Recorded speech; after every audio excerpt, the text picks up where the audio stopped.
Hello, everybody. My name is Jacob. I like sports, and this is another edition of JK Sports. A few days ago, I came at you guys with my predictions for the AFC standings for the NFL season up and coming. Well, today, I'm going to come at you with my NFC predictions for the 2020 season. Once again, how I'm going to break this down, I'm just going to go division by division. What I did for this was I literally went at every single game, went win loss, win loss, win loss for each and every team.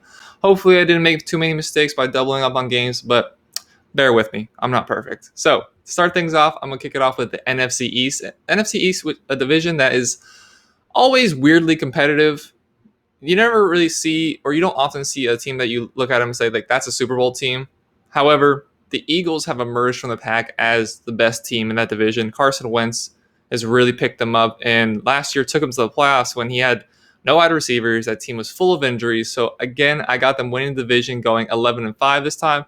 Last year, it was very close. It was that last game of the season, Week 17, that decided who was going to make it to the playoffs, whether it's the Cowboys. The Eagles ultimately lost Jason Garrett his job, and I don't think the Cowboys are going to improve much on that. I made a video a few months ago saying that the Cowboys are one of my teams to disappoint. That defense is really weak. The offensive line is as weak as it's been in about 10 years. They have a great receiving core, which they added CD Lamb in the draft, even though they didn't need to add wide receivers. But of course, we got Jerry Jones at the head of things. He's gonna make very emotional decisions. However, I don't think they've done enough to improve that football team, so I have them going at 8-8, followed by a team that I like. I like where they're going. I like their pieces. However, I think they might be a year or two away, as well as I need to see Danny Dimes take another step forward, that being the New York Giants. I like the addition of Joe Judge as head coach. He's brought a grit to the team, which they've been missing. And also we saw in that video of him diving for the loose ball. He's not afraid to do the same things he's asking from his players. However, I don't believe the talent is there with the team, but they will fight and they can upset some teams. However, I do have them going at 6-10. And last, that leaves the Washington football team, which is going to be really hard to remember throughout the season. I don't even know who they're going to start quarterback. I think their best option is Alex Smith. However, it's still undecided. So with that being taken into consideration, they don't really have a lot of options. They just cut Adrian Peterson. Only real wide receiver is Terry McLaurin. Defense is stacking up nice, so they should hold teams to low scores. However, I don't think they'll be able to blow teams away with that offense. I do have them going 3-13. Now, that brings us to the NFC North, which division, again, last year was won by the Packers, who went 13-3. However, it was somewhat underwhelming 13-3. They weren't blowing anybody out. They weren't wowing anybody. So I believe they're going to lose that division crown. And this year, I'm going to have that go up to the Vikings, who just a few days ago added Yannick Ngakoue. While they lost Stephon Diggs to the Buffalo Bills, the offense is still pretty nice. They still got Kirk Cousins stepped up a little bit last year. You still have Dalvin Cook, Adam Thielen. Defense is year in year out strong. That's one thing the Vikings are known for throughout history is they have a very strong defense, especially that defensive line. So I have them going at 12-4, following by those Packers I just listed going 10-6. Now they have room to both improve and decline. Like they could be on either side of that coin. They could really come out and impress, and Aaron Rodgers could come out and start taking more chances, which is something that I was really critical of him last year. He didn't seem to want to take as many chances, didn't want to seem to push balls into tight spots, which is what he's been known for his entire career. But last year, or the last 2 or 3 years, really, he hasn't been the Aaron Rodgers of old. So if he steps forward, if he says, screw it, I'm going for it, they could easily fight for the division, but they could also come a little back because before last year, they had a couple seasons where they went 7-9, and if he's just as conservative, they didn't add a wide receiver to the team. I mean, they got Devontae Adams, but outside of that, they don't have many receiving options. I can easily see them falling back from that 10-6. However, I am going to predict them at 10-6, and a team that followed by a team that I want them to do good. I want them to do good for a few reasons. Well, first and foremost, for my man Andrew out there, the Bears have had a painful last. Let's see, when was the double doink? That was in January 2 years ago. So the Bears have had a rough about year and a half where they should have won that game against the Eagles, and who knows how far they go. So last year, playing very poor, missing the playoffs. Mitchell Trubisky regressing. They added Nick Foles, who is going to be the presumed starter. I also don't think they have enough offensive weapons. Allen Robinson is a nice receiver. He's a good receiver. He's a low end one receiver. However, past that, they don't have a lot of receiving options. Tight end's a position they've struggled at for years now. So I do have them going at 6-10. Their defense is going to keep games close, and playing Chicago when it gets cold, it's a hard place to play. The fans aren't going to be. We still are yet to see if the fans are going to be an aspect to these games or not. So as of now, I have the Bears going 6-10, followed by a team in the Detroit Lions, which a lot of people are high on, and I'm not exactly sure why. Matt Stafford is coming back. However, when is the last time he's made it through a full 16-game season? They have a nice pieces in Kenny Galladay, excuse me. I have a running back core of they added Swift, I want to say. Yeah, I think it was Swift they added to Kenyon Johnson. They have a nice running back pair. However, I don't trust Patricia as a coach. He hasn't seemed to have a control of that team. And a lot of people are saying they could fight for a wild card spot. However, I have them all the way down at 2-14. I'm sorry. I think they're going to be one of the worst teams in the league, and they're going to be fighting for that number one overall pick. And then there's a good chance they'll move on for Matt Stafford after that. Now, that brings us to the NFC South, which these last two divisions are tasty because you got you have a few Super Bowl contenders in each of these divisions, really. So it's the question of the NFC South. Is going to be the Buccaneers. Is going to be the Saints. And I have the Buccaneers edging out the Saints by one game, going 12-4.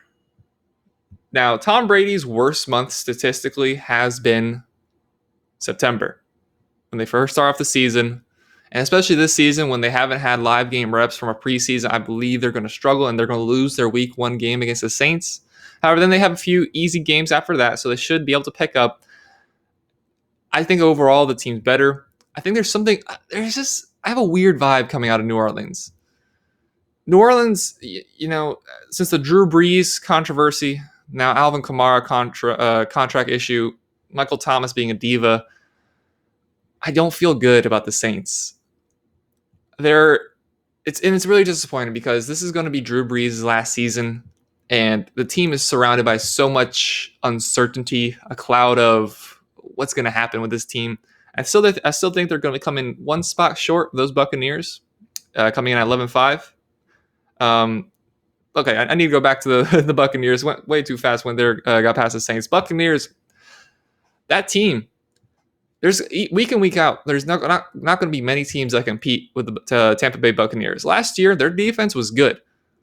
Their defense wasn't the issue. The issue was Jameis Winston said, "Here you go," on too many occasions, throwing 30 interceptions. You take Jameis Winston out. You had Tom Brady. You had Leonard Fournette from a few days ago. So that offense is full of Tom Brady, Leonard Fournette, Godwin, Evans, O.J. Howard, Gronkowski. That offense is stacked, as well as a defense that was already pretty good in the first place. I like them to win that division. I have them going 12-4, and they are a candidate to me to make it to the Super Bowl, followed by those Saints, as I previously talked about, jump the gun to.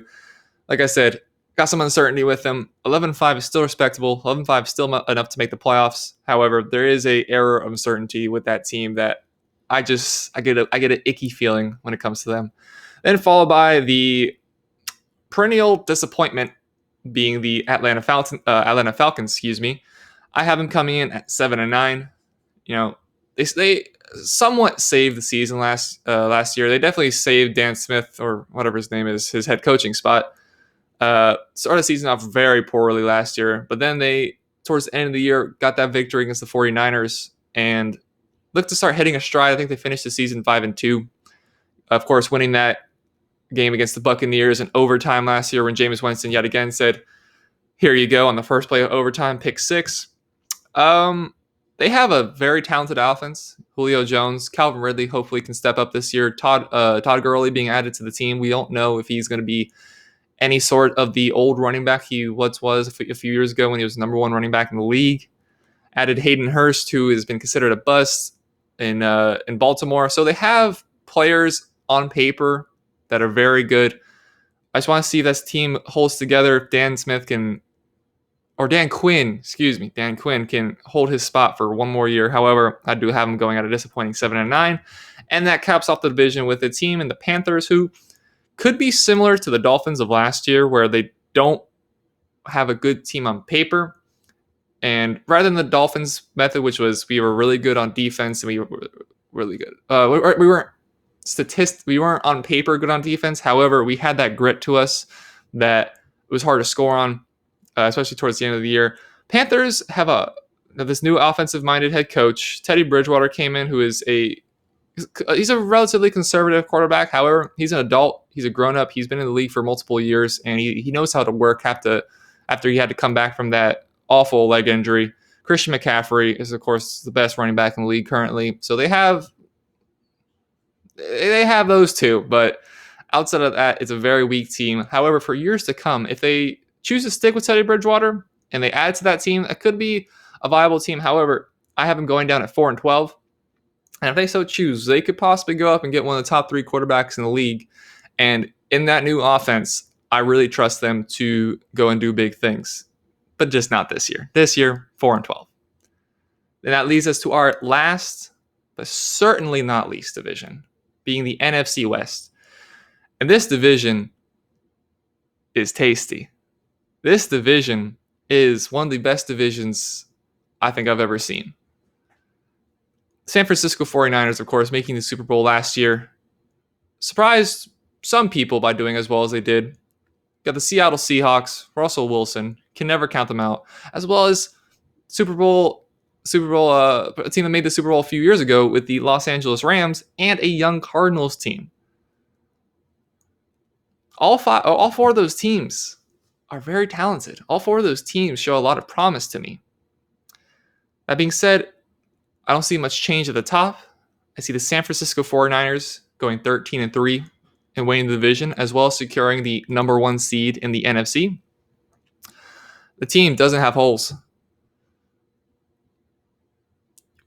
What can you depict? What can you take away from the 49ers? The arguable worst position on the team is Jimmy Garoppolo. And Jimmy Garoppolo is still a quarterback that Bill Belichick was fighting to keep and wanted to replace Tom Brady with. Yes, he missed that infamous pass deep in the Super Bowl to Emmanuel Sanders. However, he's a good quarterback. I want to see him through this year. However, I don't believe is warranted amount of hate he's gotten. I do think they're going to go 13-3, backed by that defense, as well as they reinforce the offense by drafting Brandon Ayuk in the first round. They got that receiving core a little bit more situated because they've had some pretty bad issues with injuries throughout the offseason. So hopefully they'll come through healthy. Raheem Mostert hopefully can take off from his season last year, continue to improve. I got them going at 13-3. And once again, by 1 game, I have the Seattle Seahawks coming in second place, going 12-4. And they're going to, if my predictions are correct, for, like I said, I went through every single game for every single team, win, loss.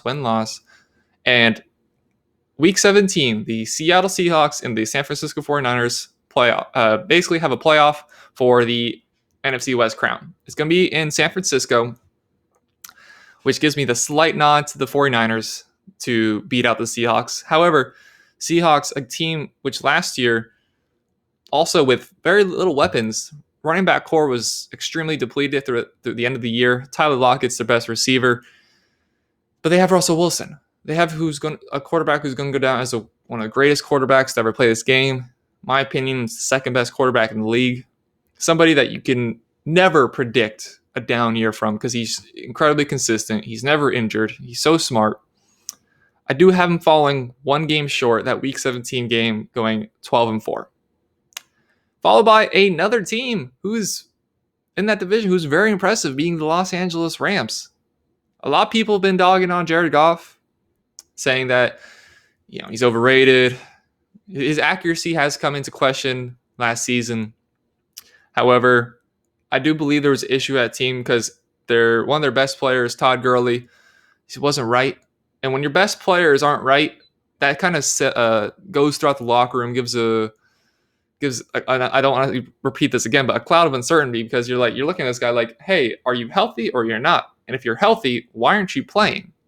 And now it's obvious that he has the arthritis in his knee, so there were reasons why he couldn't play. However, you got that star player, you can pay that much money, and he's not performing. You start getting questions, you start getting stares in the locker room. I'm sure Todd Gurley was affected by that, because you can see it in his play. Anytime, let's say he dropped the ball or only got like a 2-yard gain, his head immediately went down.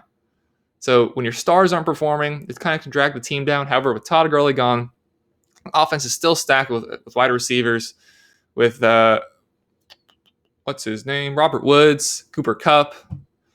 Got rid of Brandon Cooks, who is eating way too much money off that team, and I have him also making the playoffs, going 11-5. So those three teams to me are going to be separated by 2 games: 49ers 13-3, Seahawks 12-4, and the Rams going 11-5.